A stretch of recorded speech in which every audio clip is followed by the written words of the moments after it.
কিছুদিন আগে আফিয়ার viva result দিয়েছে। রিটেনে উত্তীর্ণ হয়ে ভাইবা দিয়ে এসেও আফিয়া প্রচণ্ড ভয় ছিল। এতদূর এসেও যদি আশানুরূপ ফল না পাওয়া যায়, হতাশায় কতদিন যে পার করতে হতো তা ঠিক নেই। পরিশ্রমের ফল আল্লাহ দিয়েছেন, তাকে হতাশ করেননি, আলহামদুলিল্লাহ। আফিয়া বিসিএসে টিকেছে খবরটা শোনা মাত্র আহসানুল চৌধুরীর চোখে পানি চিকচিক করছে। মেয়ের এই সফলতায় তিনি বাকহারা হয়ে গেছেন। খুশিতে তিনি কেঁদে ফেলেন। বাড়ির প্রত্যেকটা সদস্যের মুখে হাসি, এ যেন অন্যরকম এক সুখ। তাজিনের মেজ চাচা ছোট চাচা গাড়ি ভর্তি করে মিষ্টি এনেছেন। তাজিনও খবরটা শুনে আশেপাশে যত মিষ্টির ভান্ডার ছিল সব দোকান থেকে সব মিষ্টি কিনেছে। তারপর আফিয়াদের সঙ্গে নিয়ে অসহায় মানুষদের মাঝে মিষ্টিগুলো বিলিয়ে দিয়েছে। রাতে ফুটপাতে থাকা প্রত্যেকটা মানুষের মাঝে অর্ধেক রাত পর্যন্ত ঘুরে ঘুরে মিষ্টি দিয়েছে। এই দিনটা আফিয়ার জীবনে ভীষণ স্পেশাল একটা দিন। রেজাল্ট শুনেও এতটা খুশি হয়নি যতটা খুশি তাসিন তাকে দিয়েছে। এইভাবে মিষ্টি খাওয়ানোর কথা আফিয়ার মাথাতেই আসেনি কখনো। আর তাসিন ঠিক এই খুশির দিনে আরো কিছু খুশি উপহার দিয়েছে বোনকে। তাসিনের এই কাণ্ডে মৌসিও অদ্ভুত ভালো লাগায় তাসিনের দিকে চেয়েছিল। সবাই দারুণ উপভোগ করেছে দিনটা। গতকাল আফিয়া বিসিএস ক্যাডার হয়ে সরকারি কমিশনার হিসাবে জয়েন করেছে। বাড়ির সবার খুশি যেন ধরে না। চৌধুরী বাড়িতে এখন খুশির নতুন এক আমেজ, যে আমেজে প্রত্যেকটা মানুষ ভীষণ খুশি। আফিয়ার সফলতায় শুধু একটা মানুষই অনুশোচনায় গুমড়ে মরছে। না পারছে আফিয়ার সামনে আসার সাহস, আর না পারছে নিজের মনকে বোঝাতে। মুন্না এখন অনুশোচনায় দগ্ধ। নিজের ভুল বুঝতে পেরেছে এমন একটা সময়ে, যেই সময়ে ভুল বুঝে করার মতো কিছুই নেই। যার জন্য নিজের সুন্দর সংসার ভেঙে তছনছ করে ফেলেছে, সেই তাকে হেনস্থা করে চলে গিয়েছে। মুন্নার ধারণা মুন্নার গার্লফ্রেন্ড অন্য কোথাও প্রেম করেছে, কিন্তু সেই মেয়েটা সেদিনের পর থেকে মুন্নার সাথে আর ভুলেও যোগাযোগ করেনি। মেয়েটা সেদিন রোশনীদের ও তার ব্যক্তিগত জীবন নিয়ে কিছু বলেনি। মেয়েটার পরিবার যখন থেকে জেনেছে মুন্না বিবাহিত একটা ছেলে, তখন থেকে নিজেদের মতো করে অন্য জায়গায় মেয়ের বিয়ে ঠিক করে মেয়েকে বোঝাচ্ছিল। মেয়েটা যেদিন রোশনীদের কাছে ওইগুলো শোনে, সেদিনের পর থেকে নিজেকে বুঝিয়ে বাবা মার কথা শোনে। যেই ছেলে নিজের ব্যক্তিত্ব ভুলে গিয়ে একটা মেয়ের গায়ে হাত তুলতে পর্যন্ত পারে, সে দ্বিতীয় জীবনে কি কি করবে এইটা নিয়েও সংশয় তৈরি হয়। মেয়েটা সব দিক ভেবেই অবজ্ঞা করে নিজের জীবন গুছিয়ে নেয়। আজ মুন্না সব দিক থেকে বিতাড়িত। বাবা মা বোন কেউ আর তাকে সহ্য করতে পারে না। আবার যার জন্য নিজের সংসার ভেঙে দিল, সেও অবজ্ঞা করে চলে গেল। ভেতর থেকে মানসিক শান্তিটাই হারিয়ে গিয়েছে তার। কোথাও গিয়ে আর শান্তি পায় না সে। মাঝে মাঝে আপিয়ার সাথে যোগাযোগ করার চেষ্টা করে, কিন্তু সুবিধা করে উঠতে পারে না। আপিয়াও মাসখানেক হচ্ছে আগে সিম পরিবর্তন করেছে, তাই ফোনেও আর আপিয়াকে পায় না। আপিয়া এখন কি করছে এইগুলোও তার জানা ছিল না। কিন্তু গতকাল নিউজে আপিয়ার সাফল্য দেখে মুন্না রাতের ঘুম হারাম হয়ে গিয়েছে। নিজের করা অন্যায়ের জন্য অনুশোচনায় ভোগে।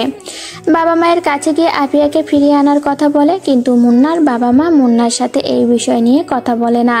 তারা আর ছেলের জন্য ছোট হতে চায় না, আর আপিয়ার সুন্দর ভবিষ্যৎ তাদের এই কুলাঙ্গা ছেলেকে তারাই দেখতে চায় না। ছেলের প্রতি এতটাই বেশি বিতৃষ্ণা জমেছে তাদের। নওশীন আধা ঘন্টা ধরে পরাগের জন্য অপেক্ষা করছে। সেই বকেটের ছেলেটা আর বকাটে নেই। গলির মধ্যে নেশায় ডুবে নেই। সচরাচর হাতে সিগারেটও দেখা যায় না। আর বিশেষ করে নওশীনের সাথে দেখা করতে এলে সিগারেটের কথা তার মাথায় থাকে না। গত 3টা বছর আগে তাদের প্রেমের সূত্রপাত ঘটেছিল।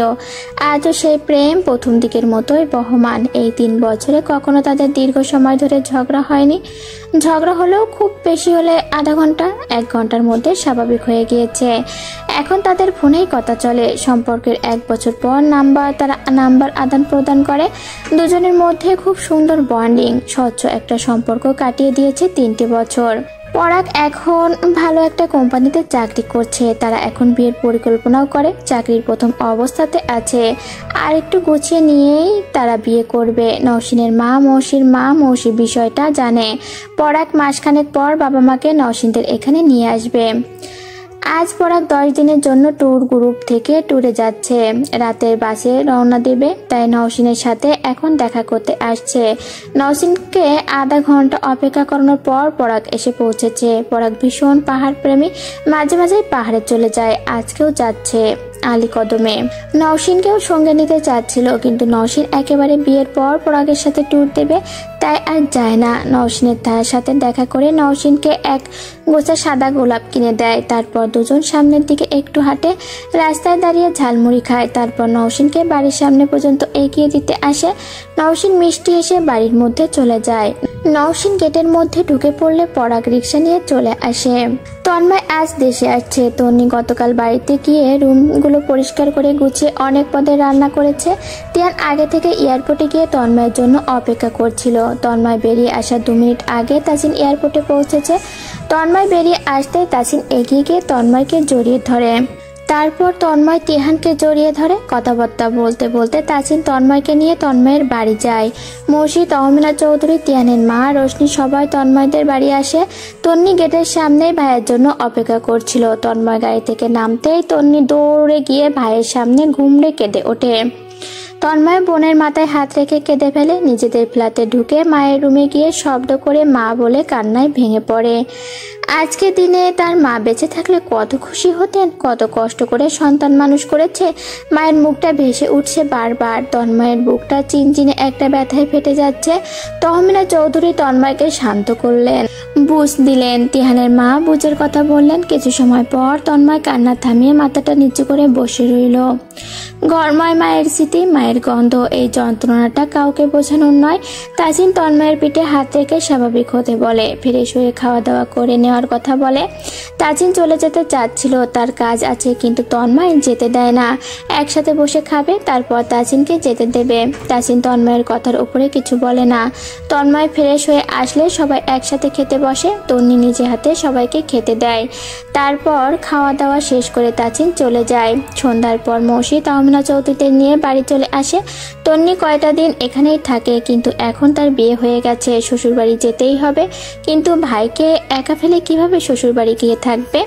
ভাইকে বিয়ের কথাও বলতে পারে না। কিন্তু তন্নি ভেবে রেখেছে ওই বাড়িতে গিয়ে মৌসিকে দিয়ে এই ব্যাপারে কথা বলাবে। তাছাড়া এখানে ভাইকে একা রেখে সে শান্তিতে থাকতে পারবে না।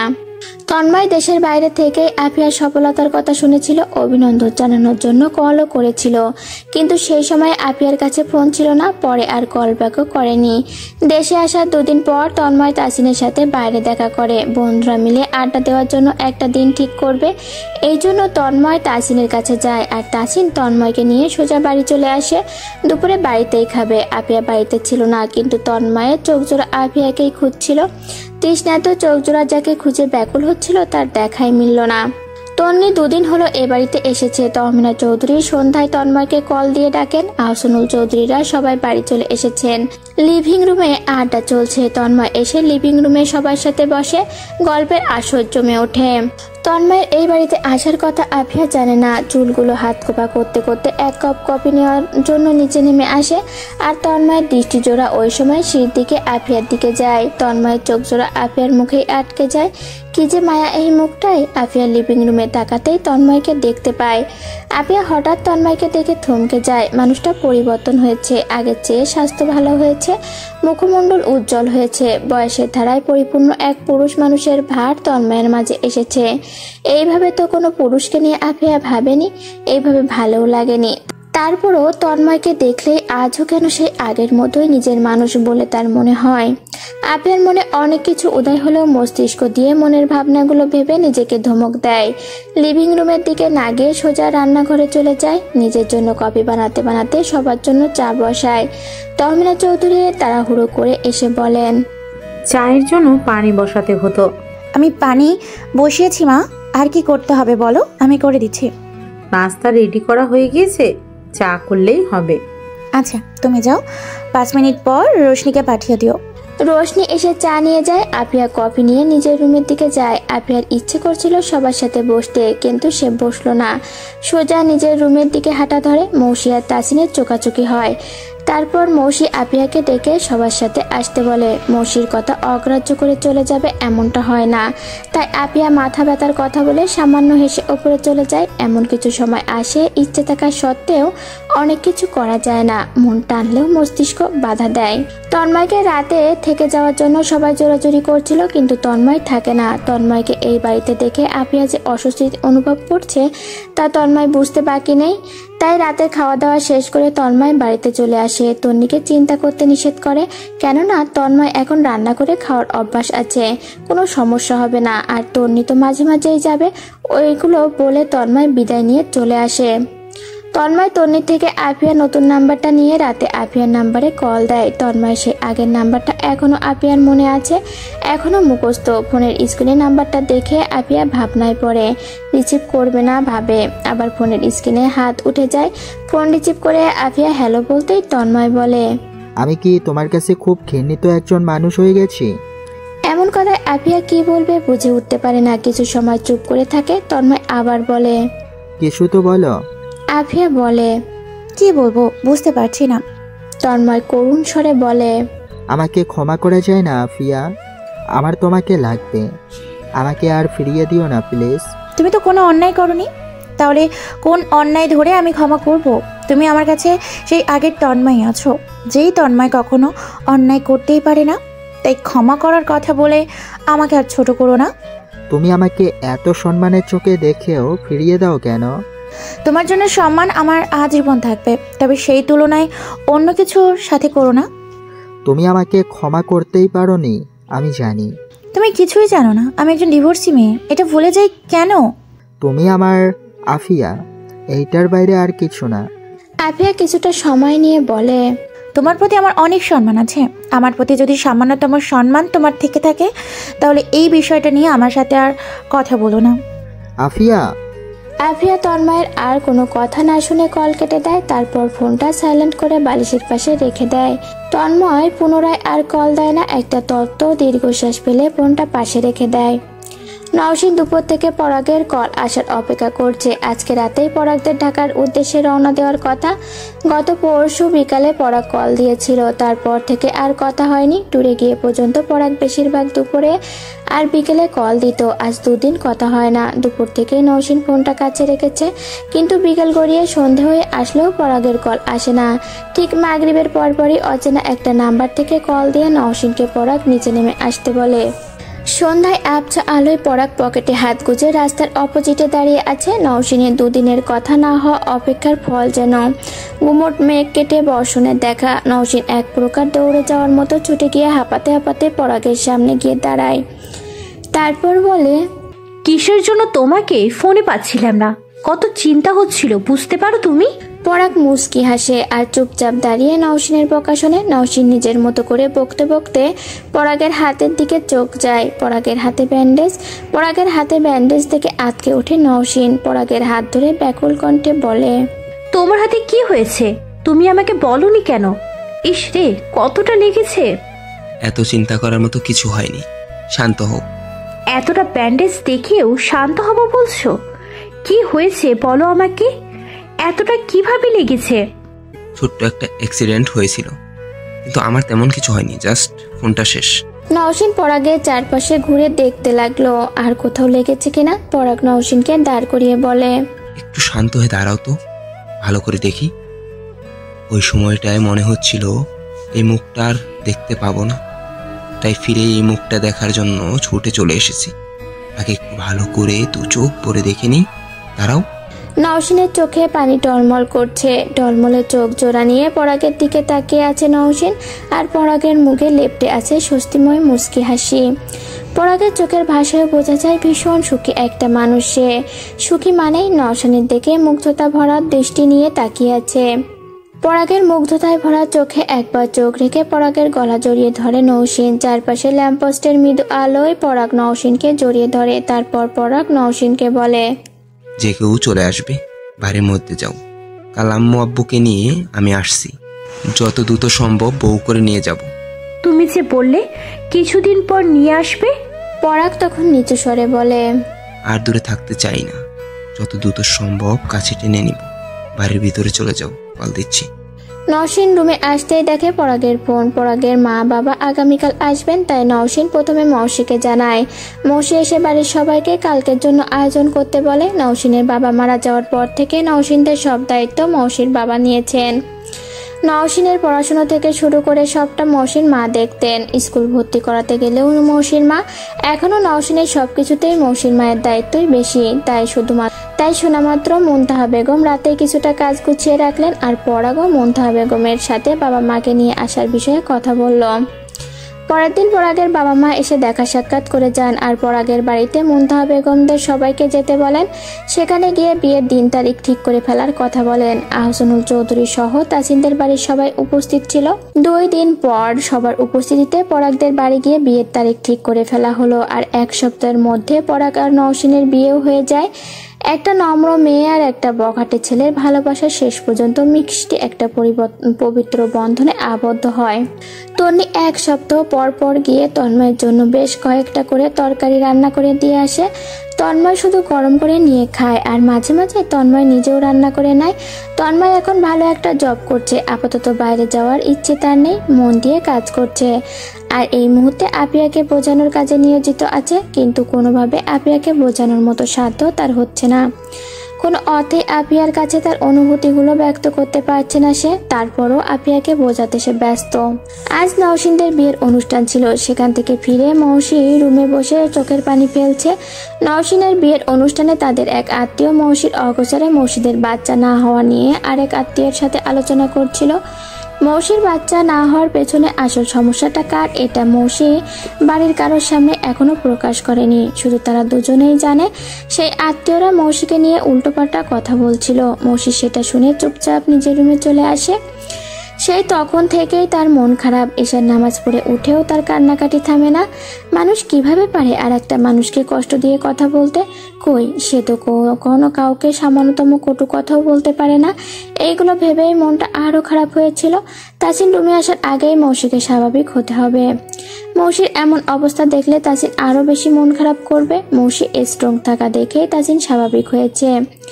মৌসির মনের জোর দেখে তাসিনের বুক থেকে ভার কমেছে। সবসময় যে অস্বস্তিটা আষ্টেপৃষ্টে জড়িয়ে থাকতো সেইটা আর এখন নেই। মৌসি তাসিনকে বুঝিয়ে তাদের সংসার জীবনটা সহজ করেছে। তা না হলে এতদিনে দুজনের হতাশায় ডুবে যেত, দুজনের ভেতর থেকে এই ভালোবাসাগুলো ম্লান হয়ে যেত। কিন্তু মৌসি সেটা হতে দেয়নি। গুনাহ করেও তাসিনকে বুঝতে দেয় না সমস্যাটা যে তাসিনেরই।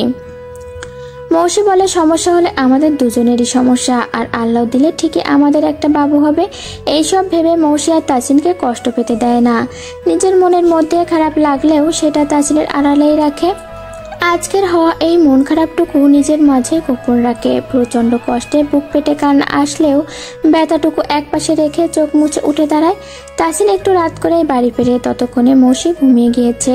নওশিনের বিয়ের ব্যস্ততার জন্য 10টা দিন যে মৌসির ডেট মিস গিয়েছে সেইটা তার মাথাতেও আসেনি। আর মাসখানেক থেকে 2-1 দিন ডেট মিস গেলেও মৌসি উচ্ছ্বাস নিয়ে আর টেস্ট করে না, এমনটা স্বাভাবিকভাবে নেয়। কিন্তু এইবার এতদিন মিস যাওয়ায় ভোরের দিকেই টেস্ট করে। টেস্ট কিটটা নিয়ে একটা ক্ষণ কিটের দিকে তাকিয়ে এক দৃষ্টিতে তাকিয়ে থাকে। তারপর বাথরুমের ফ্লোরে বসে শব্দ করে কেঁদে ফেলে। তাসিন তখনও ঘুমাচ্ছিল। মৌসির কান্নার ক্ষীণ শব্দ তাসিনের কানে যায়। আধো ঘুমের মধ্যে মৌসির কান্নার শব্দে তার ঘুম ছিটে যায়। তড়িঘড়ি করে উঠে রুমে মৌসিকে দেখতে না পেয়ে বাথরুমের দরজায় নক করে। এখন স্পষ্ট মৌসির কান্নার শব্দ শোনা যাচ্ছে। তাসিন এবার দরজায় ধাক্কায়। মৌসি এখনো দরজা খুলছে না। তাসিন দরজায় ধাক্কা দেয় আর বলে, তুমি কাঁদছো কেন? আমার চিন্তা হচ্ছে তো। দরজা খোলো মৌসি। হে মৌসি।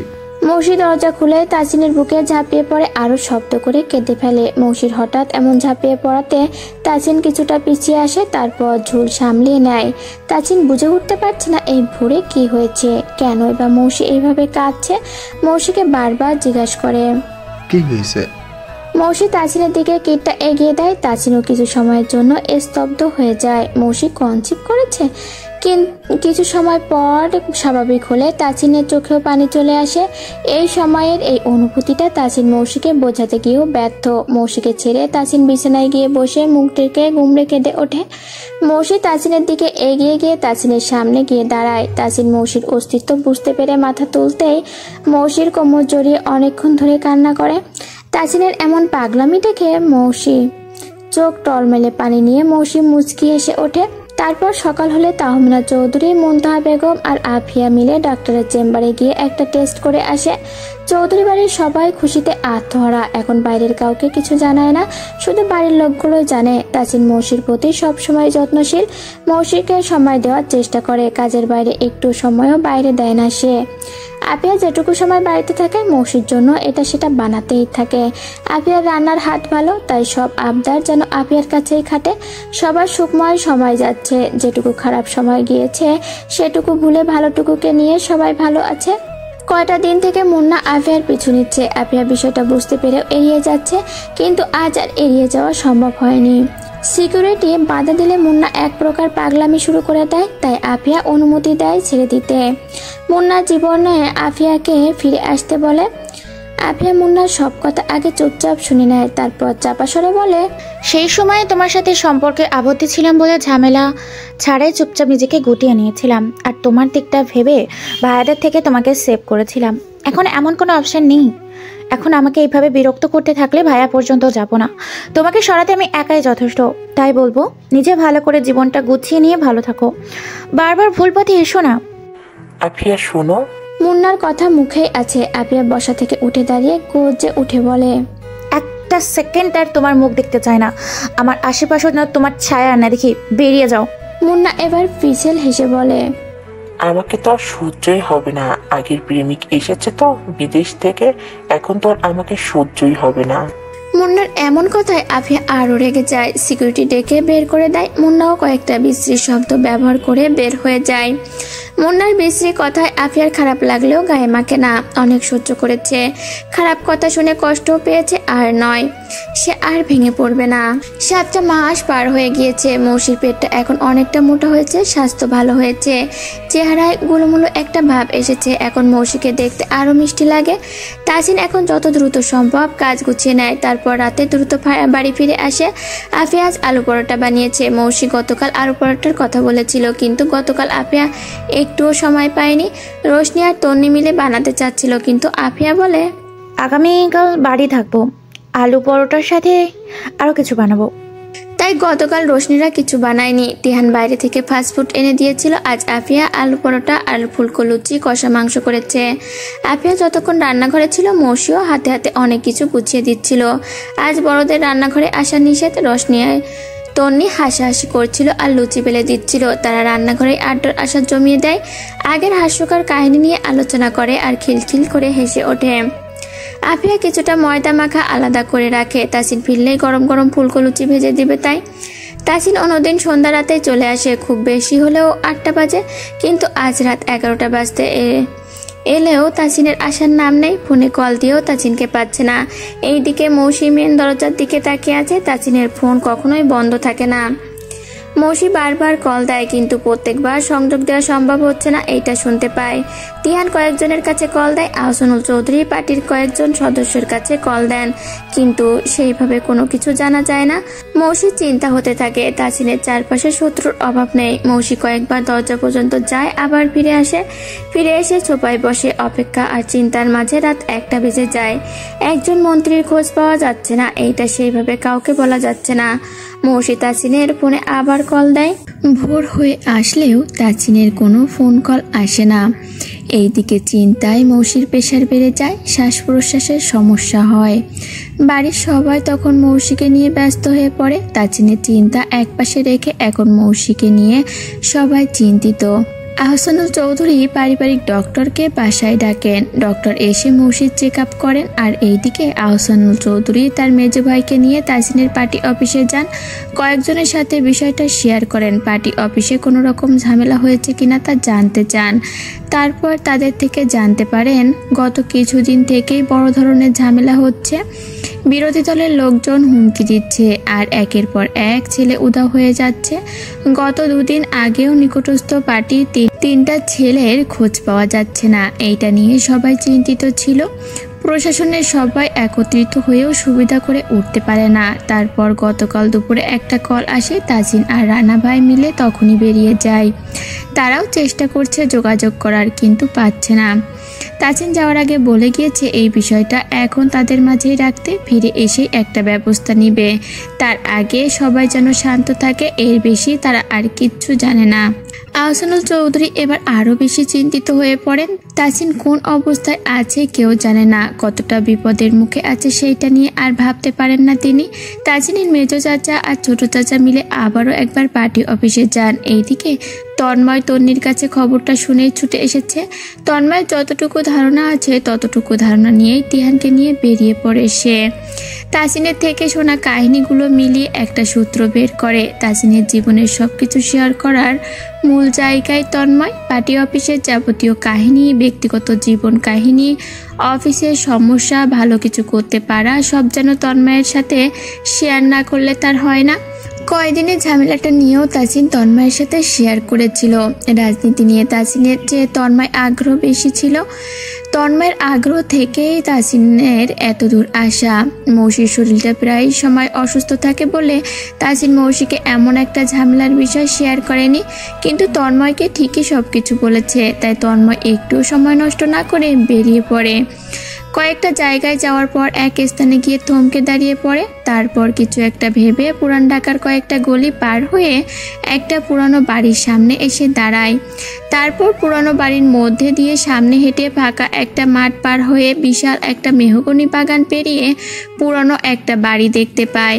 বাড়িটা জানালাবিহীন উঁচু একটা বাড়ি। বাইরে থেকে ছোটোখাটো বাড়ি মনে হলেও ভেতরে বিশাল জায়গা।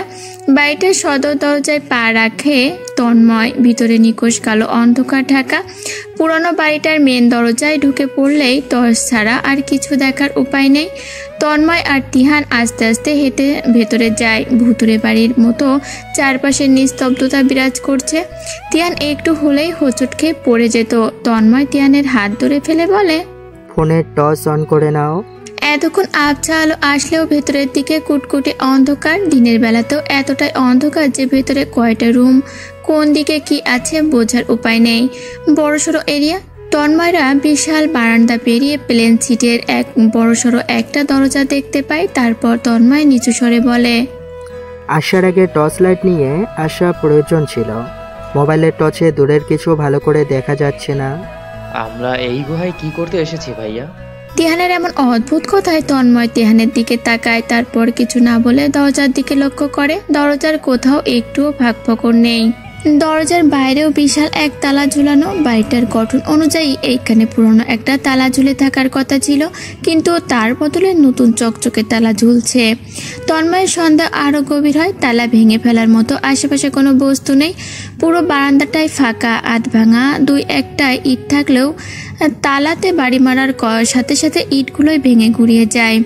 তন্ময় এই দিক সেদিক আরও ভালো করে একটা শক্ত জিনিস খোঁজে। কয়েকটা মাঝারি সাইজের লাঠি দেখতে পায়। লাঠি নিয়ে তালায় বাড়ি দিয়েও কাজ কিছুই হয় না। তখন তিহান তন্ময়কে ডেকে ওপরে পেরেক ঝুলানো একটা চাবির থোকা দেখায়। তন্ময় দ্রুত চাবির থোকাটা নিয়েই একের পর এক চাবি চেক করতে থাকে। মাঝের চাবিটাতেই তালাটা খুলে যায়। ভেতরে আরও ভয়াবহ অন্ধকার। তিহান থমকে দাঁড়ায়। গুহার চেয়েও ভয়ানক লাগছে তার কাছে। তন্ময় তিহানকে থমকে যেতে দেখে বলে, হাতে বেশি সময় নেই, এসব জায়গায় দেরি করা যাবে না, দ্রুত আসো।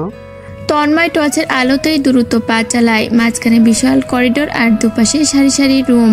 জায়গাটা এতটাই বিশাল, মোবাইলের টর্চের শেষ রুম যে কোনটা বোঝা যাচ্ছে না। তন্ময় কিছুটা সামনে এগিয়ে গিয়েও শেষ রুম দেখতে পায় না। পিছিয়ে এসে পরপর কয়টা রুমের দরজায় নজর দেয়।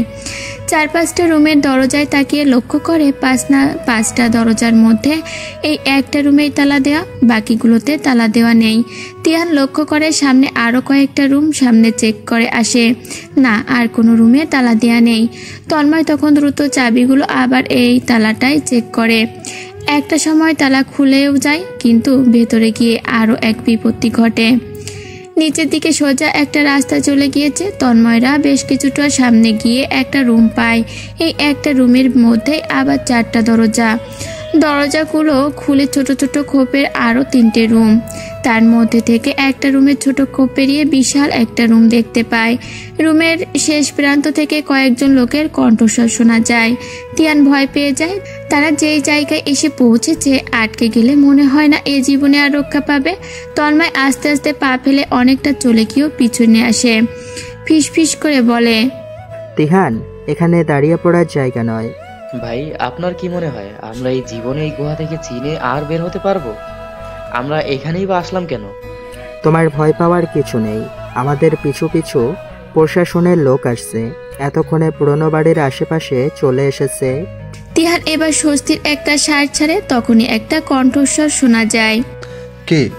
তন্ময় তাসিনের কণ্ঠস্বর শোনা মাত্রই ছুটে তাসিনের সামনে গিয়ে উৎকণ্ঠা হয়ে বলে, তুই ঠিক আছিস তো? তাসিন তন্ময়কে জড়িয়ে ধরে মৃদু হেসে বলে, তুমি থাকতে আমার কিছু হতে পারে বলো? তিহান ছুটে এসে পেছন থেকে তাসিনকে জড়িয়ে ধরে বলে, বাড়ির সবাই কি অবস্থায় আছে জানো তুমি? কথাটা বলতে বলতেই তিহানের চোখে পানি চলে আসে। তাসিন তিহানকে শান্ত হতে বলে মৌসির কথা জিজ্ঞেস করে। তিহান জানায় মৌসির শরীর ভালো নয়। তিহানের থেকে মোবাইল নিয়ে কল করতে গিয়ে নেট পায় না। তন্ময় তখন বলে, আমাদের দ্রুত বের হওয়া প্রয়োজন। তারপর সামনের দিকে ফোন ধরে দেখে এখানে আরও 7 জন আছে, আর এইগুলো সব তন্ময়ের চেনা মুখ। তন্ময় আর বুঝতে বাকি থাকে না যে এতদিন যারা নিখোঁজ ছিল তারা এখানেই বন্দী ছিল। তন্ময় সেই পথ ধরেই মোবাইলের টর্চের সাহায্যে বের হয়ে আসে। আসার পথে তাসিন কয়েকটা দরজা খুলে দেখে বিভিন্ন ধরনের অস্ত্রের রুম ভর্তি। অস্ত্রগুলো দেখে তিহান তন্ময় সবাই চমকে ওঠে। তারপর মেন দরজার কাছে আসার আগেই প্রশাসনের লোক হাজির হয়। তাসিন এখন সবাইকে বেরিয়ে আসতে বলে। তারপর ফোর্স নিয়ে পুরো বাড়িটা ঘিরে ফেলে ভেতরে এন্ট্রি নিতে বলে আর সবাইকে সাবধানে থাকতে বলে। এইখানে সবাই খুবই ধূর্তবাজ, তাই সাবধানে পদক্ষেপ নিতে হবে। সবার সাথে কথা বলে তাসিন বেরিয়ে আসে আর তিহানের ফোন থেকে বাড়িতে কল করে জানিয়ে দেয় সে ঠিক আছে আর বাড়ি ফিরছে। বাড়ির সবাই চিন্তামুক্ত হলেও মৌসির মনে দুশ্চিন্তা থেকেই যায়। তাসিনকে না দেখা পর্যন্ত সে শান্তি পাবে না। এইদিকে গত 1.5 মাস থেকে তাসিনের খুব কাছে ছোট ভাই আর পার্টি অফিসের জুনিয়রদের মিলিয়ে 7টা ছেলে নিখোঁজ হয়। চিন্তায় তাসিনের মাথায় কাজ করে না। একের পর এক এইভাবে কাছের ছোট ভাই তার দলের লোকজন গুম হয়ে যাওয়াতে তাসিন চিন্তায় পড়ে। এইদিকে প্রশাসনের সবাই চেষ্টা করেও সঠিক কোনো তথ্য বের করতে পারে না। কিছুদিন আগে তাসিন একটা তথ্য পায়। সেই তথ্য অনুযায়ী তন্ময়কে ম্যাপও দেখায়, কিন্তু তখনও তাসিন কিছু শিওর ছিল না, তাই পদক্ষেপ নেয়নি। পরবর্তীতে গতকাল দুপুরের পর তাসিনের এক গোয়েন্দা ছোট ভাই একটা তথ্য দেয়। সেই তথ্য অনুযায়ী একজনকে সঙ্গে নিয়ে তাসিন এই পুরান ঢাকার পুরনো বাড়ির এখানে আসে। পুরনো বাড়ির সামনে দাঁড়িয়ে পুলিশ ফোর্সকে কল দেবে বলে নম্বর বের করে ডায়াল করার আগেই পেছন থেকে একটা লোক আঘাত করে তাসিনের মুখের রুমাল চেপে ধরে অজ্ঞান করে ফেলে। আর তাসিনের পাশে থাকা রানা নামের ছেলেটার মুখ চেপে ধরে, তারপর তাকেও অজ্ঞান করে দেয়। তাসিনের জ্ঞান ফিরেই দেখে কুটকুটে এক অন্ধকারের জায়গায় বন্দি সে। এটা কোনো রুম না, না গোডাউন, না গুহা, কিছুই বোঝা যাচ্ছে না। নিকশ কালো অন্ধকারের মধ্যে তাসিন নিজের পকেট হাতড়িয়ে ফোন খোঁজে, কিন্তু তার ফোন তার কাছে নেই। পা বাড়াতেই পায়ের কাছে কিছু একটা ধাক্কা লাগে। তাসিন বসে পড়ে অন্ধকারে হাতড়ায়। কে তুমি বলে ডাকতে থাকে। কিছু সময় পর লোকটা উঠে বলে, ভাই আমি রানা। রানা, তুমি ঠিক আছো? রানা, জি ভাই। বলার আগেই আরো কয়েকটা ছেলে বলে ওঠে, তাসিন ভাই, রানা ভাই। তাসিন তখনই বুঝতে পারে সবাই এখানে বন্দি হয়ে আছে। তাসিন সবার সাথে কথা বলে ফোন আছে কিনা জিজ্ঞাসা করে। একটু আলোর দরকার, কিন্তু দুর্ভাগ্যবশত কারোর কাছেই ফোন নেই। সবাই অন্ধকারে হাতড়ায়, কিন্তু কোন দিকে কি আছে কিছুই বুঝে উঠতে পারে না। আর তারা ছাড়া বাড়তি কোনো লোকের কথাও শুনতে পায় না। তাসিন কয়েকবার চিল্লিয়ে কথা বলে, কিন্তু কোনো সারা শব্দ পায় না। হাত বাড়িয়ে যেদিকে যায় দেয়াল ছাড়া কিছুই পায় না। আর এতটাই বড় রুম, দেয়াল খুঁজে পাওয়া মুশকিল এই অন্ধকারে। এইভাবে গত রাত পার হয়ে যায়। তাসিন মনে মনে ভেবেছিল হয়তো এখন রাত, তাই একটু আলো আসছে না। সকাল হলে হয়তো আলো আসবে রুমে, কিন্তু ছেলেগুলো বলে এই রুম রাত দিন কোনো সময়ই আলো থাকে না। তাসিন এইটা শুনে চিন্তায় পড়ে। খারাপও লাগে, কত কষ্ট করেছে আর তার এই ভাইগুলো। তাসিন রাগে গর্জে ওঠে, কিছু একটা ব্যবস্থা করবে বলে সবাইকে আশ্বস্ত করে। পরের দিন দুপুর পেরিয়ে বিকেল নামার আগেই তন্ময় পৌঁছে তাসিনদের রক্ষা করে। নিখোঁজ হওয়া প্রত্যেকটি ভাই তাদের মায়েদের বুকে ফিরে যায়। সন্ধ্যা 7টায় তাসিন বাড়ি ফিরে আসে। তখনও চৌধুরী বাড়ির সবাই ড্রয়িং রুমে বসে। সবাই মৌসিকে রুমে গিয়ে বিশ্রাম নিতে বললেও মৌসি একটুও নড়ে না। বাড়িতে ঢুকে ড্রয়িং রুমে সবাইকে দেখে তাজিন আগেই বাবা মা আর মৌসির দিকে তাকায়। সবার মুখটা এখনো চুপসে আছে। মুনতাহা বেগম মৌসিকে ধরে বসেছিলেন। তাজিনকে দেখেই মৌসি পেটে হাত রেখে সোফা থেকে উঠতে উঠতে বলে, কি হয়েছিল তোমার? এমন তো কখনো করো না। মৌসির দু চোখে পানি টলমল করছে, চোখ মুখ অস্বাভাবিক ফুলে আছে। নিজেদের রুমে থাকলে হয়তো এতক্ষণ তাজিনকে জড়িয়ে ধরে খেতে ফেলতো, কিন্তু ড্রয়িং রুমে নিজেকে সামলিয়ে রাখে। তাজিন মৌসিকে বসিয়ে চিন্তা করতে নিষেধ করে। তারপর আপিয়াকে এক গ্লাস পানি দিতে বলে মায়ের কাছে যায়।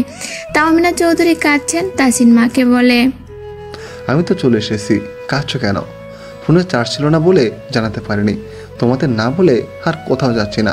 তাহমিনা চৌধুরী নাক টেনে বলেন, কি হয়েছিল বল আমাকে। আহসানুল চৌধুরী বলেন, বাইরে থেকে এসেছে, আগে ফ্রেশ হয়ে খাওয়া দাওয়া করে নিক, তারপর শোনো সব।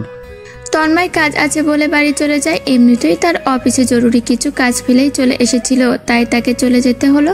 তাজিন বাবার কথা মতো ফ্রেশ হতে রুমে যায়। ততক্ষণে তিহান সংক্ষেপে পুরো ঘটনাটা বলে, আর তন্ময় কতটা রিস্ক নিয়ে সেখানে পৌঁছে কি করেছে আর তাজিন কোন বিপদের মুখে পড়েছিল সবটা বলে। সবটা শোনার পর মৌসি উঠে আস্তে আস্তে নিজের রুমে যায়। তাজিন ফ্রেশ হয়ে বের হয়ে আসলেই মৌসি তাজিনকে জড়িয়ে ধরে কেঁদে ফেলে। কাঁদতে কাঁদতে বলে, তুমি পলিটিক্স ছেড়ে দাও, বাড়ির ব্যবসা দেখো। আমি সব সহ্য করতে পারবো, শুধু তোমাকে হারাতে পারবো না। আমি শেষ নিঃশ্বাস পর্যন্ত তোমার সাথে থাকতে চাই। হেই পাগলি, আমার কিছু হয়েছে নাকি? তন্ময় ভাইয়া সেখানে না পৌঁছলে কি হতো ভাবতে পারছো? তন্ময় যাতে পৌঁছায় এই জন্যই তো সবটা ওকে শেয়ার করি। বাড়ির সবাই চিনতে শেষ হয়ে যেত, কিন্তু তন্ময় ছিল যে শক্ত মনে সব বিপদ থেকে আমাকে উদ্ধার করতে পারে। আমি এত কিছু জানি না, তুমি পলিটিক্স থেকে বেরিয়ে আসবা তাই জানি। তাজিন দুহাতে মৌসির মুখটা ধরে বলে, সাবধানে থাকবো, হবে না? মৌসি নাক টেনে বলে, না হবে না। আচ্ছা তাই হবে। একদিনে নিজের কি হাল করেছ আনি দেখেছ? মৌসির চোখ এখনো টলমল করছে। তাজিন ফ্লোরে বসে মৌসির পেটে কান পেতে বলে, আমার মার কি অবস্থা দেখি। তুমি আবার মা বলছো? আমার ছেলে বাবু লাগবে, ঠিক তোমার মতো। তাজিন ফ্লোরে বসে বলে, মেয়ে বাবুই হবে, আমার মেয়ে বাবু লাগবে। আচ্ছা দেখা যাবে, যাও। তাজিন মৌসিকে স্বাভাবিক করতে পেরে স্বস্তি বোধ করে। এই ছেলেমেয়ের প্রসঙ্গে তুললেই মৌসিকে একটু অন্য মুডে নিয়ে যাওয়া যায়। তাজিন ফ্লোর থেকে উঠে মৌসির কপালে গাঢ় করে ঠোঁট স্পর্শ করে জড়িয়ে ধরে বলে, ভালোবাসি বউ, ঠিক এতগুলো ভালোবাসি। মৌসি মিষ্টি করে হেসে বলে, ভালোবাসি।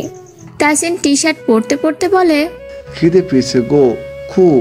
ঠিক তখনই তাহমিনা চৌধুরী আর আপিয়া খাবার নিয়ে রুমে আসে। তাজিন খাবার দেখেই বলে, মা খুব খিদে পেয়েছে, একটু খাইয়ে দাও তো। তহমিনা চৌধুরী নিজের হাতে ভাত মেখে তাজিনকে খাইয়ে দেয়। খাওয়া শেষ করে তাজিনের এত ক্লান্ত লাগে ঘুমে চোখ বন্ধ হয়ে আসে। তহমিনা চৌধুরী তিহানের থেকে সব শুনেছেন, তাই ছেলেকে আর আলাদা করে কিচ্ছু জিজ্ঞেস করেন না, বরং ছেলের মাথায় হাত বুলিয়ে দেন। তাজিন দুশ্চিন্তা মুক্ত হয়ে গভীর ঘুমে তলিয়ে যায়। তাজিন ঘুমালে মৌসি আপিয়ার রুমে আসে। দুজনে টুকটাক গল্প গুজব করে। রোশনি আর তন্নি এসেও বসে। তন্নি এসে বসতেই তন্নির ফোনে রিং হয়। তন্ময় কল করেছে। তন্নি উঠে বারান্দায় গিয়ে তন্ময়ের সাথে কথা বলে। ঘটনার 2 মাস পর একটা কফি শপে তন্ময় আপিয়াকে দেখতে পায়। আপিয়া তার কয়েকটা বান্ধবীর সাথে বসে আছে। তন্ময় সবাইকে মোটামুটি চেনে। তন্ময় চাচ্ছিল আপিয়ার সাথে সামনাসামনি খোলামেলা একটু কথা বলতে, কিন্তু সুযোগ হয়ে ওঠে না। আজ একটু সুযোগের জন্য তন্ময় একটু দূরেই অপেক্ষা করছিল। আপিয়ারা উঠে আসতেই তন্ময় এগিয়ে এসে আপিয়ার সাথে কথা বলে। আপিয়া তন্ময়কে হঠাৎ এখানে দেখে অবাক হলেও প্রকাশ করে না। তন্ময়কে একটু দাঁড়াতে বলে আপিয়া বান্ধবী থেকে বিদায় নিয়ে তন্ময়ের কাছে এসে বলে, কিছু বলবা? তন্ময় সোজাসুজি বলে, বসে একটু কথা বলতাম। আপিয়া যেই টেবিলে বসেছিল সেইখানে গিয়েই বসে। তারপর তন্ময় বলে, কি খাবা, চা আর কফি? আমি মাত্রই খেলাম, এখন আর কিছু খাবো না, তুমি নিজের জন্য কিছু নিতে পারো। তন্ময় তবুও 2টো কফি অর্ডার করে। আপিয়া অর্ডার করা নিয়ে কিছু বলে না, মৃদু হেসে বলে, ফ্ল্যাট কিনেছো শুনলাম? হ্যাঁ ওই আর কি। ফ্ল্যাটটা সুন্দর হয়েছে, তন্নি ছবি দেখিয়েছিল। তোমার পছন্দ হয়েছে? হঠাৎ তন্ময়ের এমন একটা প্রশ্নে আপিয়া চুপ হয়ে যায়। তারপর বলে, কিছু বলার থাকলে বলো, বাড়িতে যেতে হবে। তন্ময় কিছুটা সময় নিয়ে বলে, আমি তোমার বাড়িতে প্রস্তাব রাখতে চাচ্ছি। আপিয়া বুঝতে না পেরে বলে, কিসের প্রস্তাব? তোমাকে আমার বউ বানানোর প্রস্তাব। তন্ময়, ভালো করে বোঝার চেষ্টা করো প্লিজ। আমি এসব আর মানতে পারি না। আমি নিজেকে তোমার পাশে আর ভাবতেও পারি না। এটা আমার দোষ না গুণ আমি জানি না, তবে আমি চাই না তুমি আমাকে এসব নিয়ে আর কিছু বলো। আমি শুধু চাই তুমি নতুন করে নতুনভাবে জীবন সাজাও। মনে করো আমি এখনো লোকের সংসার করছি, এইটা ভেবে অন্তত পুরনো সব ভুলে নতুন করে গুছিয়ে নাও। আমি এই সব মনে করতে পারি না। বাকিটা জীবন আমি তোমাকে নিয়েই থাকতে চাই। তুমি আমারটাও বুঝতে পারছো না তন্ময়। আমি বছর বছর আগের সেই আফিয়া নেই। আমি একটা বিবাহিত মেয়ে। আর মুন্না একবার আঙুল তুলে বলেও গিয়েছে আমার প্রেমিক ফিরে আসায় আমি নাকি তার সাথে আর যেতে চাচ্ছি না। তুমি কি চাও তার কথা সত্যিও? তন্ময় এবার ঠোঁট গোল করে ফোঁস করে শ্বাস ছাড়ে, তারপর বলে, তুমি ওনার কথা ভেবে নিজের জীবনটা এইভাবে গুটিয়ে রাখবা? যে তোমার জীবনটাই এলোমেলো করে দিয়েছে তার কথাটা ভাববা? আফিয়া এবার ম্লান হেসে বলে, ঠিকই বলেছ, জীবনটা এলোমেলোই হয়ে গিয়েছে। এই এলোমেলো জীবনে কোনো পুরস্কার ঠাঁই দিব না, সে যত ভালো পুরুষই হোক না কেন। এইভাবে জীবন চলে না আফিয়া। বোঝার চেষ্টা করো না কেন তুমি? জীবনে খারাপ সময় আসতেই পারে, তাই বলে সেই খারাপ সময়টা মাথায় রেখে গোটা জীবনটাই নষ্ট করতে পারো না। তুমি বোঝো প্লিজ। এইভাবে সব শেষ করো না।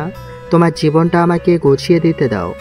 এবার আফিয়া বিরক্তি নিয়ে বলে, তুমি ওকে দয়া দেখাতে আসো না, তাই না? তোমাকে কতবার বলেছি এমন কিছু ভুল করেও ভাববে না।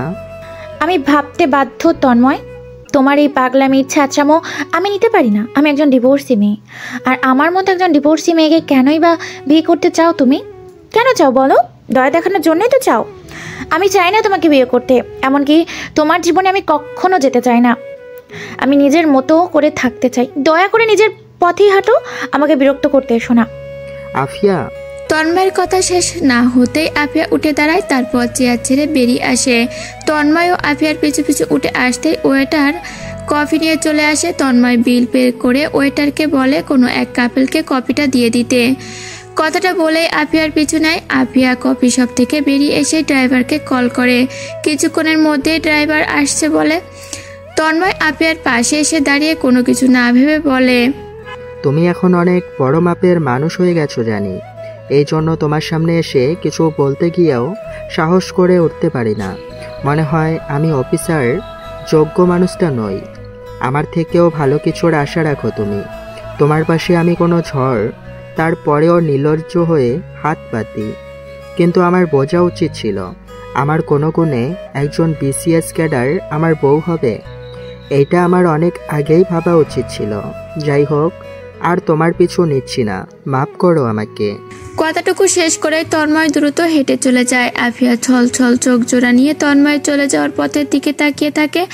আফিয়া কিভাবে বোঝাবে তন্ময়কে আফিয়ার এই সফলতাটুকু কিছুই না। তন্ময়ের বউ হতে পারলে তো সে নিজেকে সৌভাগ্যবতী মনে করত, কিন্তু সে যে নিজে থেকে স্বস্তি পায় না। সে যে ডিভোর্সি একটা মেয়ে, এইটাই সারাক্ষণ তাকে কুড়ে কুড়ে খায়। তার বারবার মনে হয় তন্ময় তার থেকেও ভালো কাউকে পাক, সুন্দর করে জীবন সাজিয়ে নিক। কিন্তু তন্ময় ভালোটা ভাবতে গিয়ে তন্ময়কে যে এত কষ্ট দিয়ে ফেলবে আফিয়া তো বোঝেনি। আজকের সকালটা আফিয়ার কাছে অন্য আর 5টা সকালের থেকে ভিন্ন। আছে দুশ্চিন্তাবিহীন মস্তিষ্কে ঘুম থেকে উঠেছে, যে মস্তিষ্কে কোনো চিন্তা নেই, এলোমেলো ভাবনা নেই, নিজেকে নিয়ে মনে কোনো তিক্ততা নেই, বুকের মাঝে চিনচিনে ব্যথা ধুকপুকানি কোনোটাই নেই। আজ তার মনটা খুবই ভালো, এতটাই ভালো যে সকাল সকাল আলমারি খুলে তন্ময়ের দেওয়া পিঙ্ক কালারের হাফ সিল্ক জামদানি শাড়িটা বের করে রাখে। আজ আফিয়া এই শাড়িটা পরবে। দেশে থাকতেই তন্ময় আফিয়ার বিয়ে উপলক্ষে দিবে বলে শাড়িটা কিনেছিল, কিন্তু সাহস করে আর দেওয়া হয়নি। তাই শাড়িটা কানাডায় নিজের সাথে নিয়ে গিয়ে রেখেছিল, পরে মৌসির হাতে পাঠায়। আফিয়া এতদিন বক্সটা খুলে দেখেনি, কিন্তু তন্ময় সেদিন কথা শোনানোর পর আফিয়া তন্ময়ের ভালোবাসা নতুন করে উপলব্ধি করতে পারে। নতুন করে ভাবে মৌসির সাথে সবটা শেয়ার করলে মৌসিও বোঝায়। তারপর আফিয়া সিদ্ধান্ত নেয় জীবনটা নতুন করে সাজানোর। আগে মনে যে কঠোরতার স্থান ছিল সেটা আস্তে আস্তে দূরে সরে যায়। 2 দিন পরে আফিয়া ভেবেছিল তন্ময়কে দেখা করতে বলবে, কিন্তু তন্ময় 4 মাসের জন্য অফিসের কাজে দেশের বাইরে যায়। তাই আফিয়া তন্ময়কে ফোনে কিছু বলেনি, একেবারে সামনাসামনি বলবে বলে। এইদিকে তাসিন আর মৌসির ফুটফুটে যমজ কন্যা সন্তান হয়েছে। দুজনেরই সেম চেহারা, তিসি আর মিশি। একজনের নাম তিস্তিয়া চৌধুরী তিসি, আর একজনের নাম মিস্তিয়া চৌধুরী মিশি। মৌসির এখন নাজেহাল অবস্থা। মেয়ে দুটো রাতে একদমই ঘুমাতে চায় না। ড্যাব ড্যাব করে রাত 3টা-4টা পর্যন্ত তাকিয়ে থাকে। মৌসি ঘুমের জন্য তাকাতে পারে না। আর এইদিকে দুজনের একসাথে কান্না জুড়ে দেয়। তাসিন ব্যাপারটা বেশ উপভোগ করে। হাসি হাসি মুখ নিয়ে তাসিন বলে, তুমি বিরক্ত হও কেন বলো তো? সারাদিন অপেক্ষার পর আমার মেয়ে দুটো আমাকে রাতে দেখতে পায়, আর তারা বাবাকে না দেখে ঘুমিয়ে থাকবে। হ্যাঁ, বাবার সাথে জাগবে, খেলবে, তুমি ঘুমাও। মৌসি তখন চিবিয়ে চিবিয়ে বলে, কানের কাছে এমন টেটা করলে ঘুম আসে? আর যে মেয়েদের বাবার সারাদিন দেখা পাওয়া যায় না, সেই মেয়েরা বাবাকে দেখার জন্য নাকি তাকিয়ে থাকে। বাবা মেয়ের ঢং দেখলেই হয়ে যায়। ঘুমাও, মাথায় হাত বুলে দিচ্ছি। আগে কান্না থামাও। তাসিন তিসি আর মিশিকে দুই কোলে নিয়ে রুমের মধ্যে পায়চারি করে আর কান্না থামায়। তিসি মিশি একদম মায়ের মতো হয়েছে। তিসি মিশিকে দেখার পর যে মৌসির ছেলে বাবু পছন্দ ছিল এইটাই ভুলে গিয়েছে। তাসিন মাঝে মাঝে বলে, দেখেছে তো, আমার ইচ্ছে পূরণ হয়েছে, আমার মেয়ে হয়েছে। মৌসি তখন ভেঙচি কেটে বলে, দেখতে তো আমার মতোই হয়েছে। তাসিন তখন দুষ্টুমি করে ঝুঁকে এসে বলে, তোমার মতে তো চেয়েছিলাম। এইভাবে চৌধুরী বাড়ির আনাচে কানাচে খুশিটা উপচে পড়ে। চৌধুরী বাড়ির প্রত্যেকটা দেয়ালে যেন হেসে ওঠে তাদের খুশি দেখে। তিসি মিশিকে নিয়েও চৌধুরী বাড়ির প্রত্যেকটা মানুষ ব্যস্ত থাকে। মেয়ে দুটো এমন করে ঢং করে কেঁদে ওঠে, সবাই দৌড়ে আসে কি হয়েছে দেখার জন্য। সবাই এসে দেখে কাদার মাঝে হাসি দিচ্ছে। এই ছোট ছোট সুখগুলোই তাদের কাছে বিশালতা হয়ে ধরা দিয়েছে। তিসিমিশির এখন 4 মাস বয়স। তাসিন সারাদিন ব্যস্ত থাকলেও রাতের বেলায় তার মেয়েদের ছাড়া কোথাও 1 সেকেন্ড সময় নষ্ট করে না। তন্ময় গত পরশু অফিসের কাজ ছেড়ে দেশে এসেছে। আগামীকাল বিশাল একটা আয়োজন করা হবে। তাসিনের সাহায্যে সেই চক্রটাকে প্রশাসন আটক করতে পেরেছে। চক্রটির মেন লিডার ছিল বিরোধী দলের মোজাম্মেল হক। মোজাম্মেল হক আড়ালে কাজ সারতেন পছন্দ করেন, কিন্তু এবার আর তার আড়ালে থাকা সম্ভব হয়নি। তাসিন ঠিকই টেনে হিঁচড়ে বের করে এনেছে। আড়ালে থেকে প্রচুর ক্ষতি করেছে। সবকিছুর প্রমাণ তাসিন গুছিয়েছে। প্রমাণগুলো গুছিয়ে মোজাম্মেল হকের মুখোশ খুলতে অনেকটা সময় লেগে যায়। তারপর তাসিন সফল হয়। এই জন্য সংবর্ধনা দেওয়া হবে, আর এই সংবর্ধনাটা তাসিন তন্ময়ের জন্য রেখেছে। তাই তন্ময়কে কল করে আগামীকাল সময় মতো উপস্থিত হতে বলে। তন্ময়ও সায় দেয়। কালকের এই আয়োজন সবাই উপস্থিত থাকবে। নওশিন আগের দিনই চলে এসেছে। পরাগ একেবারে সেখানে হাজির হবে। আপিয়াও সেখানে থাকবে, আর সেখানেই তন্ময়কে নিজের সিদ্ধান্তের কথা জানাবে বলে ভেবে রাখে। আর তন্ময়ের দেওয়া শাড়িটাও পরবে। মৌসি তিসিমিচিকে খাইয়ে নিজে রেডি হতে নেয়, আর তার সাথে শুরু হয় তাসিনের দুষ্টুমি। মৌসি চুল আঁচড়াতে গেলে মৌসির কাঁধে মুখ ডুবিয়ে দেয়। টোটে লিপস্টিক দিতে যাবে, সেই সময় তাসিন ঝুঁকে আসে মৌসির দিকে, আর লিপস্টিক অর্ধেকটা লেগে যায় তাসিনের ঠোঁটে। মৌসি এবার ঠোঁট টিপে হেসে বলে, এবার ঠিক আছে না? 2 বাচ্চার বাবা হয়ে গিয়েছি, তবুও দুষ্টুমি কমে না। তাসিন টিস্যু দিয়ে লিপস্টিক তোলার চেষ্টা করতে করতে বলে, 12টা বাচ্চার বাবা হলেও দুষ্টুমি কমবে না বউ। এত কম বাচ্চার কথা বললে কমবেও না, সাথে আর 8টাও যুক্ত করতে। বউটা আর কষ্ট হয়ে যাবে যে, না হলে চেষ্টা করতাম। তারপর মৌসিকে 2 হাতে জড়িয়ে ধরে। মৌসি তখন নাকফুল পড়ছিল, তাই তাসিনকে বলে, এইভাবে ধরে থাকলে আর সারাদিনও রেডি হতে পারবো না, ছাড়ো এখন। তাসিন তখন মৌসিকে আরো শক্ত করে জড়িয়ে ধরে একটা গান ধরে, ওরে নয়নতে নয়ন দিয়ে রাখিব তারে, ওরে নয়নতে নয়ন দিয়ে রাখিব তারে, চলে গেলে যেতে দেব না, না না না, ছেড়ে দেব না, তোমায় হৃদমাঝারে রাখিব, ছেড়ে দেব না, তোমায় বক্ষ মাঝে রাখিব, ছেড়ে দেব না, ওরে ছেড়ে দিলে সোনার গৌর আর তো পাবো না, না না, ছেড়ে দিলে সোনার গৌর আর তো পাবো না, না না, যেতে দেব না, তোমায় হৃদমাঝারে রাখিব, ছেড়ে দেব না, তোমায় বক্ষ মাঝে রাখিব, ছেড়ে দেব না। মৌসি খিলখিল করে হেসে ওঠে। তাসিনের গালে শব্দ করে একটা চুমু দিয়ে বলে, খুব হয়েছে, এবার একটুখানি ছেড়ে দিয়ে ওয়াশরুমে যাও, তা না হলে ঠোঁট থেকে উঠবে না। তাসিন যাওয়ার আগে মৌসির সাথে আরো একটু সময় ধরে দুষ্টুমি করে। মৌসির চোখ রাঙাতেই তখন তারা দেখিয়ে তাসিন ওয়াশরুমে ঢোকে। তাসিন ওয়াশরুমে ঢুকলেই মৌসি হেসে ফেলে। এই সুখের সংসারের দিকে তাকালেই তার শান্তি অনুভব হয়। বাড়ির সবাই আজ একসাথে যাবে, তিসিমিশি বাবার কোলেই থাকবে। বাবা যতক্ষণ তাদের সাথে থাকে তারা আর অন্য কারো কোলে যেতে চায় না। কেউ জোর করে নিতে গেলেই তাদের কান্না শুরু। এখনও তাই তাসিনের কোলে আছে। মৌসি রেডি হয়ে নিচে নেমে আসে। কিছুক্ষণ পর আফিয়াও নেমে আসে। আফিয়াকে দেখতে আজ ভীষণ সুন্দর লাগছে। শাড়িটা কি ভীষণ যে মানিয়েছে তার পরনে। মৌসি আফিয়াকে দেখে মিষ্টি করে হেসে বলে, তোমাকে আজ এত মিষ্টি লাগার জন্য ইচ্ছা করছে সংবর্ধনাটা তোমাকেই দিই। আফিয়া মৃদু হেসে বলে, তোমাকে তো হুড়বুড়ি লাগছে। আমাকে না, তোমাকে লাগছে। তারপর ঠোঁট টিপে হেসে বলে, না হয় চলো, একজনের মুখ থেকে শুনিয়ে দিচ্ছি। তুমিও না। আফিয়া লজ্জা পেয়ে পিছিয়ে দাঁড়ায়। তারপর লজ্জা পাওয়াটা আড়াল করার জন্য আখির চুলগুলো বেঁধে দিতে ব্যস্ত হওয়ার ভান করে। কিন্তু আফিয়া মনে মনে খুব আনন্দ অনুভব করে। অনেকদিন পর আফিয়া আজ নিজেই আয়নায় নিজেকে অনেকক্ষণ দেখেছে। তাকে সত্যি আজ নিজের কাছেই ভালো লাগছে। নিজের কাছে নিজেকে ভালো লাগার মতো তৃপ্তি মনে হয় অন্য কিছুতে নেই। মনে মনে আজ সে উঠছে চারপাশটা আজ তার কাছে ভীষণ সুন্দর লাগছে। মনে হচ্ছে আসলে এই পৃথিবীটা ভীষণ সুন্দর, এই জীবনটা ভীষণ সুন্দর।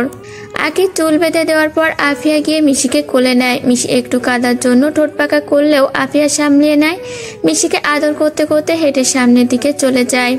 কিছুক্ষণের মধ্যেই সবাই রওনা দেবে, কিন্তু সেই সময়ে আফিয়ার একটা জরুরি কল আসায় আফিয়াকে অফিসে যেতে হয়। ঠিক সময়ে চলে আসবে বলে মৌসিদের কাছে থেকে বিদায় নিয়ে আফিয়া একটু আগেই বেরিয়ে যায়। তন্নি তন্ময়ের সাথে তন্ময়ের ফ্ল্যাটে থেকে আসবে। তন্ময় দেশে না থাকার কারণে তিহান আর তন্নি বেশিরভাগ সময় তন্ময়ের ফ্ল্যাটেই থেকেছে। আর তন্ময় আসার আগের দিন থেকেই তন্নি ওখানেই আছে। আজ একেবারে এই বাড়িতে চলে আসবে। তন্ময় ও তন্নিকে নিয়ে বেরিয়ে পড়েছে। তাসিনের গাড়ি আর তন্ময়ের গাড়ি একই সময়ে পৌঁছেছে। দুই বন্ধু একসাথেই ভিতরে ঢোকে। তিহানের মা আর তহমিনা চৌধুরী তিসিমিশিকে কোলে নিয়ে গল্প করছেন। আহসানুল চৌধুরীরা সামনের সারিতে গিয়ে বসে পড়েছেন। একে একে চেয়ারগুলো ভরাট হতে থাকে। চৌধুরী বাড়ির সবাই সামনে বসে আর স্টেজে তাসিন সহ আরো কয়েকজন বসে আছে। আফিয়া এখনো এসে পৌঁছায়নি। মৌসি কয়েকবার কলও করে। এইদিকে সংবর্ধনা জানানোর সময় হয়ে গিয়েছে। একটা সময় পর তন্ময়কে স্টেজেও ডেকে নেয়। গেটের বাইরে থেকে চেঁচামেচি আওয়াজ শোনা যাচ্ছে। ভালো রকমের গ্যাঞ্জাম বেঁধেছে বোঝা যাচ্ছে। এইদিকে সংবর্ধনার অনুষ্ঠান চলে। তন্ময়ের হাতে সম্মাননাও তুলে দেওয়া হয়, তবু আফিয়া এসে পৌঁছায় না। এইদিকে চেঁচামেচির আওয়াজ ধীরে ধীরে নিকটে চলে আসে। তাসিন তিহানকে ইশারা করে মসজিদের একপাশে নিয়ে চলে যেতে বলে। তিহান, মাহিম, বিহান দ্রুত বাড়ির লোকদের একপাশে নিয়ে চলেও যায়। কিন্তু কোথা থেকে কারা দল বেঁধে ছুটে এসে আক্রমণ করে। তাসিন বাড়ির লোক সেভ আছে কিনা সেইটা নিয়ে চিন্তিত হয়ে পড়ে। এইদিকে তাসিনদের সেভ করার জন্য প্রশাসনের লোক গুলি চালায়। এতে চৌধুরী বাড়ির সবাই ভয় পেয়ে আটকে ওঠে। গোলাগুলির শব্দে আক্রমণকারীরা নিজেদের মতো করে পালাতে থাকে।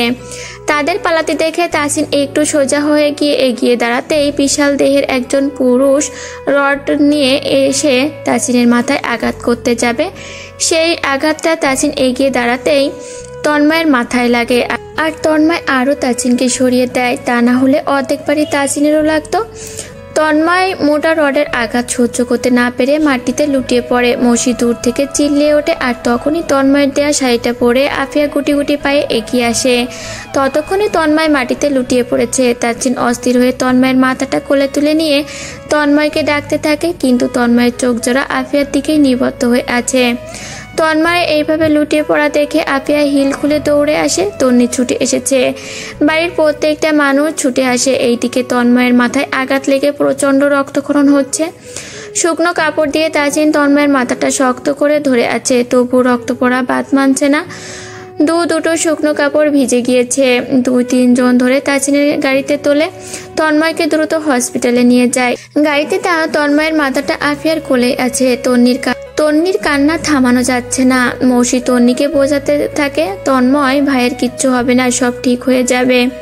তন্ময় গাড়িতে একবারই চোখ খুলে তাকিয়েছে। তখন আফিয়ার চোখ বেয়ে অঝরে পানি ঝরছিল।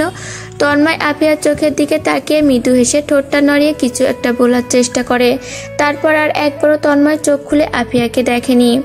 পরবর্তীতেও চোখ খুলে দ্বিতীয়বারের মতো আর কাউকে দেখেনি। আফিয়া ভেবেছিল হয়তো জ্ঞান হারিয়ে ফেলেছে, কিন্তু প্রচণ্ড রক্তক্ষরণের জন্য গাড়ির মধ্যেই তন্ময় শেষ নিঃশ্বাস ত্যাগ করে। আফিয়ার কোলেই যে তন্ময় শেষ নিঃশ্বাস ত্যাগ করেছে আফিয়া তখনও বোঝেনি। মায়া মায়া চোখে তন্ময়ের মুখটার দিকে তাকিয়ে আছে আফিয়া। আফিয়ার চোখের পানি গড়িয়ে তন্ময়ের গালে পড়েছে। তন্ময়ের দেওয়া মব পিঙ্ক কালারের শাড়িটা রক্তে লাল হয়ে গিয়েছে। আফিয়া কাঁপা কাঁপা হাতে তন্ময়ের গালে হাত দিয়ে কয়েকবার ডাকে, কিন্তু তন্ময় কোনো রেসপন্স করে না। হসপিটালে গিয়ে জানতে পারে তন্ময় আর নেই। কথাটা শোনা মাত্রই তন্নি আছড়ে পড়ে। তাসিনকে কেউ সামলাতে পারে না। তন্ময় ওঠ বলে তাসিন চিৎকার করে কেঁদে ওঠে। তন্ময়ের মুখটা ধরে কান্নায় ভেঙে পড়ে। তাসিনকে 3 জন ধরে তন্ময়ের কাছ থেকে সরিয়ে নিয়ে আসে।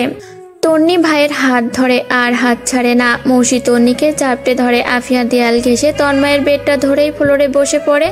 পুরো পাথর হয়ে গেছে যেন। সবাই তাসিনকে আর তন্নিকে সামলাতেই ব্যস্ত। মৌসি আফিয়ার কাছে যেতেই আফিয়া মৌসিকে চাপটে ধরে ঢুকরে কেঁদে ওঠে। আফিয়ার পুরো শরীরটা কেঁপে কেঁপে উঠছে। মৌসি আর একটা সেকেন্ডের জন্যও আফিয়ার কাছ থেকে সরে না। আফিয়ার কষ্টটা একমাত্র মৌসি অনুভব করতে পারছে। আফিয়াকে নিজেই সাথে জড়িয়ে রাখে। তন্ময়ের লাশ দাফন করে রাত 2টোর দিকে তাসিটা বাড়ি ফিরে আসে। পুরো বাড়ি নিস্তব্ধ। তাজিন চুপচাপ নিজের রুমে চলে আসেন।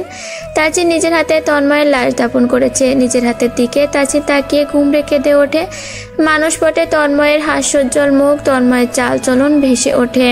তাজিন আর সহ্য করতে পারে না। রুমের মধ্যে বাচ্চাদের মতো কান্না করে। তন্ময়কে ছাড়া তাজিন কিছু ভাবতেই পারে না। আর সেই তন্ময়কে আজ নিজের হাতে দাফন করে আসলো সে। মৌসি তাজিনের সামনে এসে দাঁড়ায়। তাজিনের চোখ মুছিয়ে দেয়। মৌসিকে দেখে তাজিন ঠোঁট কামড়ে কান্না আটকানোর চেষ্টা করে, কিন্তু কান্না আটকাতে পারে না।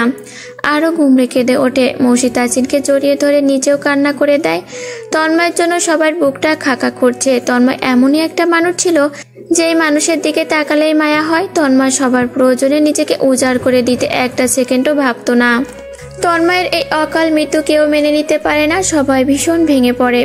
বিশেষ করে আফিয়া একদম চুপ হয়ে যায়। তন্নিকে সামলানো যায় না। তাজিন পাথরের মতো নিস্তব্ধ। চৌধুরী বাড়িতে শোকের ছায়া পড়ে।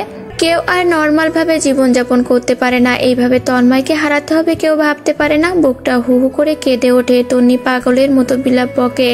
মৌসি তিসিমিশিকে নিয়ে চুপচাপ বসে থাকে। সবকিছুতে নিস্তব্ধতা। হাস্যোজ্জ্বল মুহূর্তগুলো এক নিমিষেই শেষ হয়ে গেল।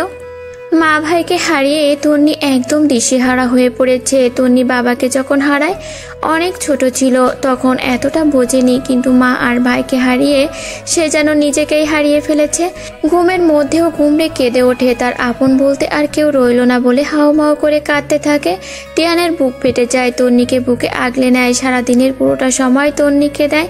তিয়ান, রোশনি সবাই তন্নির ট্রমা কাটানোর চেষ্টা করে যায়, কিন্তু এই ট্রমা কাটার নয়। তন্নি ডুকরে কেটে ওঠে। তন্নিকে সামলাতেই চৌধুরী বাড়ির সবাই ব্যস্ত হয়ে পড়ে, কিন্তু আফিয়ার ক্ষতটা কারো চোখে পড়ে না। ভিতর ভিতর মেয়েটা গুমড়ে মরে। একমাত্র মৌসিই জানতো আফিয়া আবার নতুন করে তন্ময়ের জন্য মনের মধ্যে ভালোবাসা সঞ্চয় করেছিল। আফিয়াকে সান্ত্বনা দেওয়ার মতো কোনো ভাষা মৌসির কাছে নেই। সাজানো গোছানো সংসার, হাস্যোজ্জ্বল মানুষগুলো এক ধাক্কায় যেন এলোমেলো হয়ে যায়। প্রতিটা মুহূর্তে মনের মধ্যে বিষণ্ণতা কাজ করে। আফিয়া বারান্দার গ্রিল ধরে দূর আকাশে তাকিয়ে আছে। তার চোখ বেয়ে অঝরে ঝরছে নোনা জল। তন্ময় জানতেই পারলো না তার আফিয়া তার কাছেই ছুটে আসছিল তার হওয়ার জন্য। নিজেকে প্রস্তুত করে তার জীবনে নিজেকে সঁপে দিতে চেয়েছিল। রক্তিম আকাশের নিচে দাঁড়িয়ে বলতে চেয়েছিল, তন্ময়, আমি তোমার বউ হতে চাই। আমার জীবনটা গুছিয়ে দিবে না তুমি? আফিয়ার কিছুই বলা হলো না। অনেক কিছু বলার থাকলেও চুপটি করে বসে থাকতে হলো প্রিয় মানুষের রক্তাক্ত দেহটা ধরে। বিকেলে রক্তিম আকাশের নিচে দাঁড়িয়ে ভালোবাসি কথাটা বলা হলো না। আফিয়া তন্ময়কে শোনাতে পারিনি আফিয়াও যে তন্ময়কে প্রচণ্ড রকম ভালোবেসেছিল। বিকালে রক্তিম আভায় প্রিয় মানুষের মুখোমুখি দাঁড়িয়ে মনের কথা বলতে পারিনি ঠিকই, কিন্তু প্রিয় মানুষের দেয়া শাড়িটাই প্রিয় মানুষের রক্তে রক্তিম করে ঠিকই ঘরে ফিরেছিল সে। তিসিমিশি দুজন দুজনের চুল ধরে টানাটানি করছে। মিশু একটু ঢঙ্গি টাইপের। তিসি যেই চুল ধরে একটু টানছে, মিশি ভ্যাভ্যা করে কেঁদে উঠছে। তিসি তখনই যেই হাতটা আলগা করে ফেলছে, মিশি হেসে উঠছে, কিন্তু মিশি একবারও তিসির চুল ছাড়েনি। দুই বোনের মিলে এইভাবে একে অন্যের সাথে খুনসুটি করে যাচ্ছে। খুনসুটির এক পর্যায়ে তিসিমিশি দুজনেই একসাথে কেঁদে ওঠে। ওদের কান্না শুনে তাসিন আফিয়া একসাথেই ছুটে আসে। মৌসি ওই বাড়িতেই গিয়েছে। মেয়ে দুটো ড্রয়িং রুমেই বসে খেলছিল। আফিয়া এসে তিসিকে কোলে তুলে নেয়। তাসিন এসে মিশিকে তুলে নেয়। দুজনেই একে অপরের দিকে তাকিয়ে নিজেদের চুল ধরে চিল্লিয়ে কান্না করছে। তাসিন মিশিকে নিয়ে বাড়ি থেকে বের হয়ে ওই বাড়িতে আসে। মৌসি মিশির কান্না শুনতে পেয়ে মেন দরজার দিকে এগিয়ে আসে। ঠিকই একটা অঘটন ঘটিয়েছে দুই বোন মিলে। তাসিন মিশিকে নিয়ে আসতে দেখে মৌসি ভুরু উঁচিয়ে শুধায়, তোমার ভালো মেয়েটা কান্না করছে কেন? তাসিনও রসিয়ে বলে, বাবার দুঃখে দুঃখ পেয়ে কান্না করছে। মেয়ের বাবার আবার কিসের দুঃখ? এই যে হঠাৎ আমাকে ফেলে এখানে চলে এসে ঘাপটি মেরে একবেলা পার করে দাও, সেই দুঃখ। পাশ থেকে মিশি ফুপাতে ফুপাতে বলে, বাবার দুঃখ। মিশির কথায় তাসিন মৌসি দুজনেই হেসে ফেলে। তারপর তাসিনের কোল থেকে মিশিকে নিতে নিতে বলে, তিশি কার কাছে? আফের কাছে আছে। আফিয়া তিশিকে নিয়ে নিজের ঘরে এসে বারান্দার দোলনাটায় বসেছে। তিশির কান্না থেমেছে। কান্না থামার পরপরই আফিয়ার বুকে মাথা রেখে ঘুমিয়ে গিয়েছে। আফিয়া তিশিকে বিছানায় শুয়ে না দিয়ে এসে দোলনাটায় বসে রইল। বাইরে ঝোড়ো হাওয়া দিচ্ছে, সেই হাওয়া বারান্দার গ্রিল ভেদ করে আফিয়ার চুল এলোমেলো করে দিচ্ছে। আফিয়া এলোমেলো চুলগুলো কানে গুঁজে তিশির মুখের দিকে তাকায়। তিশি মিশির বয়স 5 বছর চলছে। দুজনেই তোতা পাখির মতো কথা বলে। তিশি মিশি হাঁটতে শেখার পর থেকে চৌধুরী বাড়িতে স্বাচ্ছন্দ্য ফিরে এসেছে। 5 বছরে অনেক কিছুই পরিবর্তন হয়েছে। নওশীন তন্নি মৌসির বাবু হয়েছে। সবাই সাংসারিক হয়ে উঠেছে। প্রত্যেকটা মানুষেরই পরিবর্তন এসেছে। তন্নিও এখন বাচ্চা নিয়ে ব্যস্ত সময় পার করে। শুধু আফিয়াই সেই আগের জায়গায় পড়ে আছে। নতুন করে আর জীবন সাজানোর কথা সে ভাবতে পারেনি। তন্ময় সেই রক্তাক্ত মাথা কাঁধ গড়িয়ে রক্তের স্রোত বয়ে যাওয়া আফিয়া কিছুতেই ভুলতে পারে না। প্রতিটা মুহূর্তে তার চোখে ভেসে ওঠে সেই দৃশ্য। আফিয়া উঠে এসে তিশিকে মায়ের রুমে বিছানায় শুয়ে দিয়ে আসে। তারপর নিজের ঘরের আলমারি খুলে সেই রক্ত শুকিয়ে কড়কড়ে হয়ে যাওয়া শাড়িটা বের করে। শাড়িটার দিকে এক দৃষ্টিতে তাকিয়ে থেকে বুক চাপড়ে ধরে হাওমাও করে কেঁদে ওঠে। তন্ময়ের মায়া মায়া করে তাকানো, শেষ সময়ে ঠোঁট নাড়িয়ে কিছু বলতে চাওয়া, সবটা মনে করে আফিয়া হাত পা ছুড়ে বন্ধ ঘরে উন্মাদের মতো কান্না করে। 5 বছর কেটে গেলেও সেই শেষ দৃশ্যটুকু আফিয়ার কাছে ফিকে হয়ে যায় না। প্রতিটা মুহূর্তে সেই মায়া মায়া করে তাকানো দৃশ্যটুকু স্পষ্ট মানসপটে ভেসে ওঠে। আর কাউকে জীবনে জায়গা দেওয়ার কথা আফিয়া ভাবতেও পারে না। তন্ময়কে তার বক্ষ মাঝে খুব গোপনে জাপটে রেখেছে। এইখানে আর অন্য কারো বসত করার জায়গা নেই। আফিয়া নিজের বক্ষ মাঝেই তন্ময়কে আজীবন পুষে রাখবে। সেদিন গিফট বক্সে শাড়িটার সাথে তন্ময় একটা চিরকুটও দেয়। আফিয়া চিরকুটটা এতদিনে কতবার যে পড়েছে তার হিসেব নেই। এখনো কান্না ভেজা ঝাপসা চোখে তন্ময়ের লেখা চিরকুটটা আওড়াতে থাকে। ঠিক এত ভালোবাসি, মরণের তরেও এত ভালোই বাসিব, যেই ভালোবাসায় জীবন্ত মায়া লটার ছুটে যাবে আজ জন্ম।